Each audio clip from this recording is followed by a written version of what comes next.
Bienvenue dans cette formation complète sur la fabrication du savon. Alors, le savon que nous allons fabriquer, ce sera un savon de ménage qu'on utilise généralement dans nos ménages en Afrique. C'est un savon simple à partir des produits simples, des produits locaux que nous connaissons tous, que vous pouvez fabriquer pour la vaisselle, pour la lessive, ou encore pour tous les besoins de ménage au quotidien. Donc, ce savon-là, c'est un savon simple et vous pouvez donc l'utiliser pour les besoins cosmétiques également, pour se laver, pour faire de la lessive, pour de la vaisselle, faire de la vaisselle comme je le disais tout à l'heure. Pour ceux qui sont de passage sur la chaîne, je suis Madame Thérèse, je suis entrepreneur et sur la plateforme, je partage toutes les idées entrepreneuriales qui peuvent aider la jeunesse africaine à bâtir son indépendance financière pas à pas. Si ce sont des thématiques qui t'intéressent, alors tu as la bonne place. Je t'invite de rester jusqu'à la fin pour apprendre cette compétence qui peut te servir plus tard pour vendre aussi cette compétence ou encore fabriquer toi-même tes propres savons et économiser ou encore fabriquer pour commercialiser, pourquoi pas. Alors, partant du fait que l'entrepreneur, c'est celui qui apporte donc aussi la solution à sa communauté, vous avez été nombreux à demander la formation sur la fabrication du savon. Alors, c'est ce que je voudrais faire aujourd'hui. Je vous invite donc pour m'encourager également aussi à vous abonner. Cliquez simplement sur le bouton abonner pour encourager le travail que je fais et activez la cloche de notification pour ne rater aucune de mes prochaines vidéos. Alors, ce que nous allons faire tout simplement, c'est commencer par les bases parce qu'on ne peut pas quand même faire une transformation chimique sans savoir comment est-ce que ça se passe. Alors, donc, je vais donc vous présenter ce qu'il faut pour fabriquer un savon. Alors, pour fabriquer un savon simple de ménage, il vous faut d'abord des matériaux tels que un masque pour vous couvrir le nez parce que les produits sont vraiment toxiques. Donc, vous avez besoin d'un masque pour couvrir le nez. Vous aurez également besoin d'une paire de lunettes. C'est vrai que moi, je n'en ai pas pour aujourd'hui. Donc, vous aurez également besoin d'une paire de lunettes pour protéger également les yeux. Vous aurez également besoin d'une masse pour peser, n'est-ce pas, vos produits chimiques. Donc, vous aurez besoin d'une masse pour vraiment peser. Vous aurez également besoin de récipients en plastique ou en bois. Parce que en ce qui concerne les réactions chimiques, vraiment, certaines matières ne sont pas vraiment compatibles. Donc, il faut utiliser les matières plastiques ou du bois. Vous aurez également besoin des moules en silicone ou en plastique ou même encore en bois. Donc, une fois que votre savon est déjà fabriqué, vous allez les mouler quelque part. Et vous aurez besoin d'un thermomètre pour prendre la température du mélange de la soude caustique. Et il vous faudra également du vinaigre au cas où vous vous faites brûler par la soude caustique. Vous pouvez utiliser donc du vinaigre pour, n'est-ce pas, éviter que la soude caustique vous brûle un peu trop. Alors, avant même d'entrer d'abord dans la préparation proprement dite, il faut qu'on sache quand même quelles sont les qualités d'un bon savon. Alors, un bon savon doit être dur au toucher, il doit être moussant, et il doit être solide, je veux dire. Un bon savon doit être solide, il doit être moussant et il doit aussi avoir un bon parfum. Alors, ces caractéristiques-là sont des caractéristiques propres au bon savon. C'est-à-dire doux.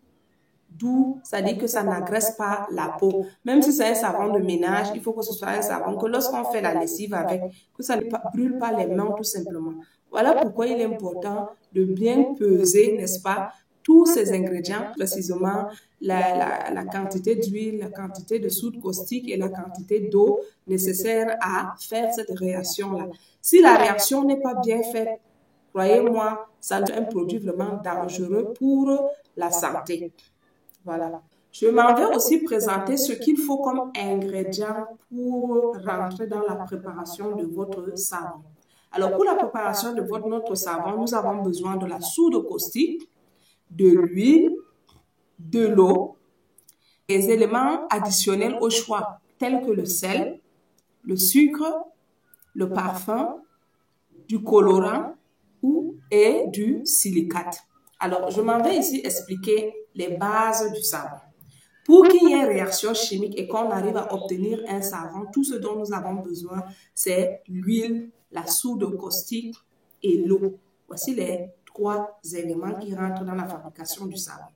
Maintenant, les autres éléments additionnels que nous ajoutons, c'est pour augmenter soit de la solidité, soit l'effet moussant, ou soit encore du parfum. Voilà pourquoi j'ai parlé du sucre, du sel, qui sont des éléments qui peuvent aider le savon pour que le savon soit solide et moussant. Ces 2 éléments-là, on ajoute juste en toute petite quantité pour certains, hein, pour obtenir, n'est-ce pas, l'effet moussant. Mais à l'échelle industrielle, des produits chimiques pour faire mousser le savon. Donc, c'est des produits chimiques qu'ils ajoutent pour que le savon soit moussant. Mais si on veut avoir un produit sain, simple, on peut simplement aussi utiliser soit du sel, soit du sucre. Maintenant, le silicate également sert à rendre le savon aussi dur. C'est pour donner de la solidité au savon. Donc, quand vous entendez en Afrique, on parle du savon caillou et autres là, c'est du silicate qu'ils ajoutent dedans. Donc, à la maison, si tu ne veux pas trop de produits chimiques, tu peux simplement mettre un peu de sucre ou du sel et ton savon sera aussi solide, tout simplement, et ça sera aussi moussant.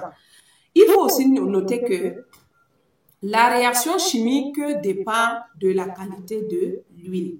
Pour certaines huiles, n'est-ce pas, la réaction chimique ne sera pas la même. Donc, le dosage de la soude caustique ne sera pas la même pour toutes les sortes d'huiles, pour différentes sortes d'huiles.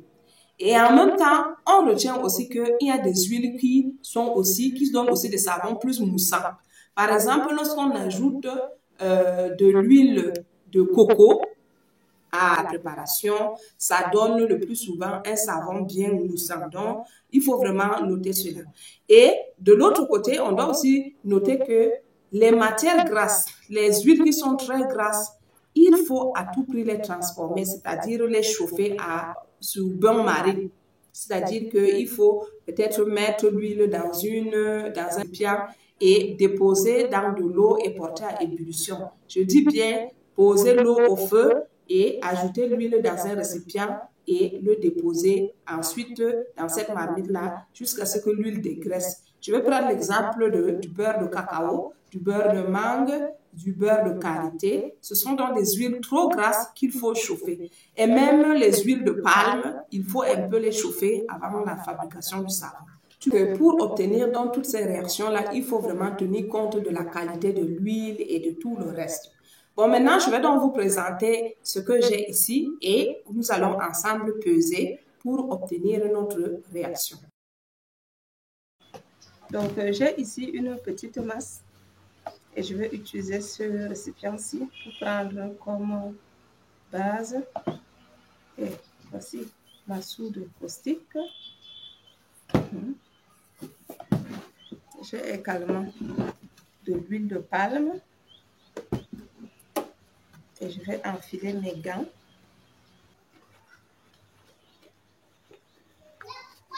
J'aurai également besoin d'un peu de sel ou de sucre.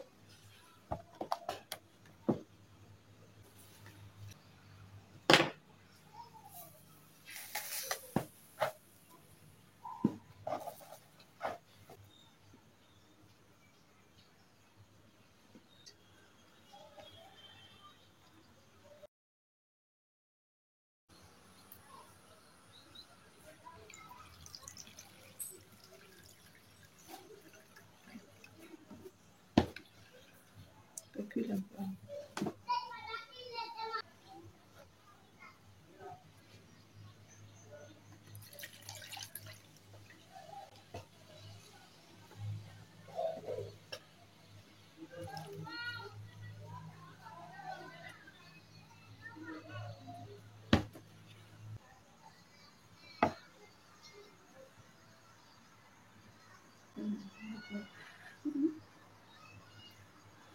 Après avoir mesuré dans notre eau, nous allons donc maintenant rajouter notre soude.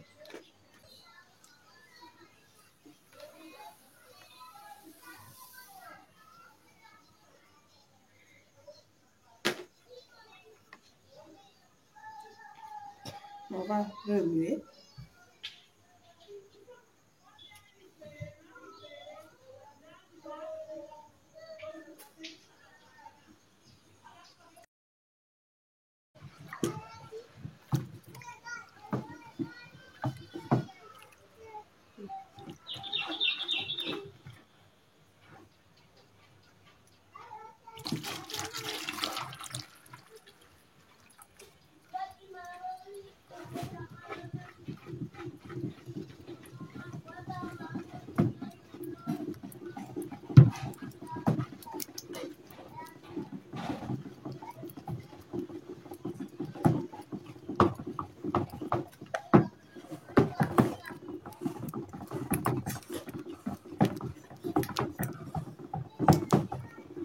C'est donc la fameuse trace qui apparaît.